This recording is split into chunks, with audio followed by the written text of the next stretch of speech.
সমস্ত ফিতনার একটাই শুধু মাকসাদ, মুসলমানের মূল শক্তি হচ্ছে ইমানি শক্তি। মুসলমানের যদি ইমানকে ধ্বংস করা যায় তাহলে পুরো দুনিয়ার মধ্যে মুসলমান নিফাক হয়ে যাবে। আর যদি মুসলমানকে নিফাক করা যায়, মুসলমানকে যদি দুনিয়া থেকে সরানো যায়, তাহলে পুরো দুনিয়ার রাষ্ট্র শাসন করবে বেঈমানরা, পুরো দুনিয়া চালাবে বেঈমানরা। বেঈমানরা এই জন্য মুসলমানের ইমানকে ধ্বংস করার জন্য দুনিয়ার মধ্যে যতগুলো ফিতনা আছে সমস্ত ফিতনাগুলো ছড়িয়ে দিচ্ছে শুধুমাত্র মুসলমানের ইমানকে ধ্বংস করার জন্য।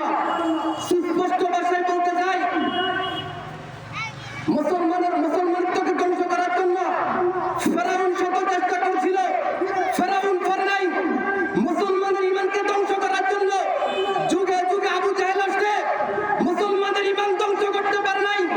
সুস্পষ্ট ভাষায় বলতে চাই, এখনো যদি কোন বেঈমান কাফের বাংলাদেশে এসে মুসলমানের ইমান ধ্বংস করতে চায়, কেউ পারবে না, ঠিক কিনা?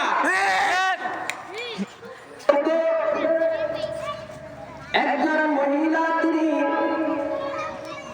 একবার শুনলেন উহুদের যুদ্ধের মধ্যে আল্লাহ রাসূল সাল্লাল্লাহু আলাইহি ওয়াসাল্লাম শহীদ হয়ে গিয়েছেন। এই আওয়াজ তিনি শোনার পর সাথে সাথে তার ঘোড়া নিয়ে তিনি ওই যুদ্ধের মধ্যে তিনি প্রবেশ করে গেলেন। যুদ্ধের মধ্যে তিনি ঢুকে একটু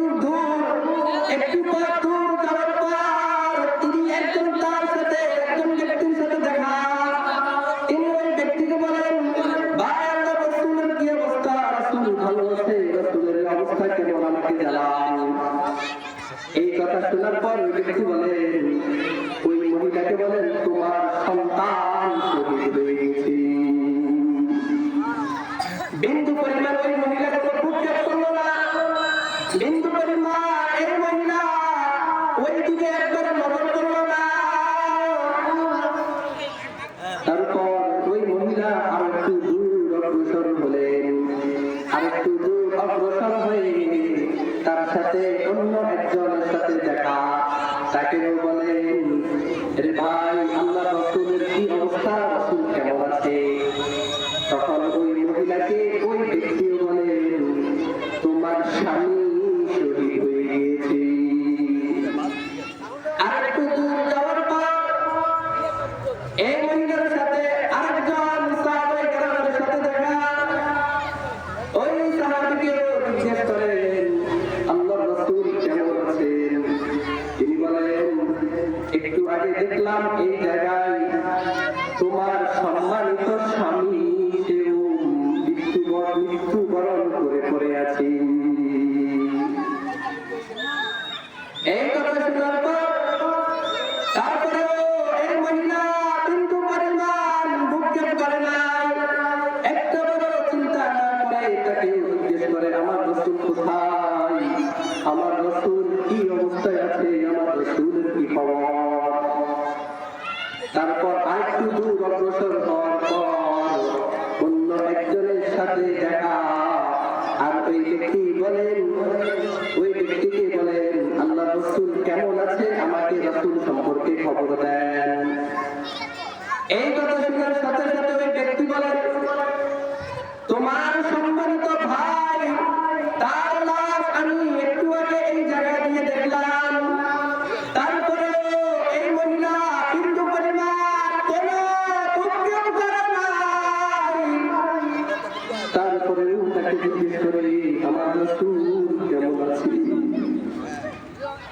আমার রাসূল কেমন আছে? রাসূলের সম্পর্কে আমাকে খবর দেন। পরবর্তীতে অন্য একজনের সাথে দেখার পর ওই ব্যক্তি বলেন, হ্যাঁ, রাসূল ভালো আছেন, রাসূলের অবস্থা ভালো, রাসূল ভালো আছেন। তখন এই কথা শোনার পর ওই ব্যক্তি বলে, ওই মহিলাটি বলে, ইন্না লিল্লাহি ওয়া ইন্না ইলাইহি রাজিউন।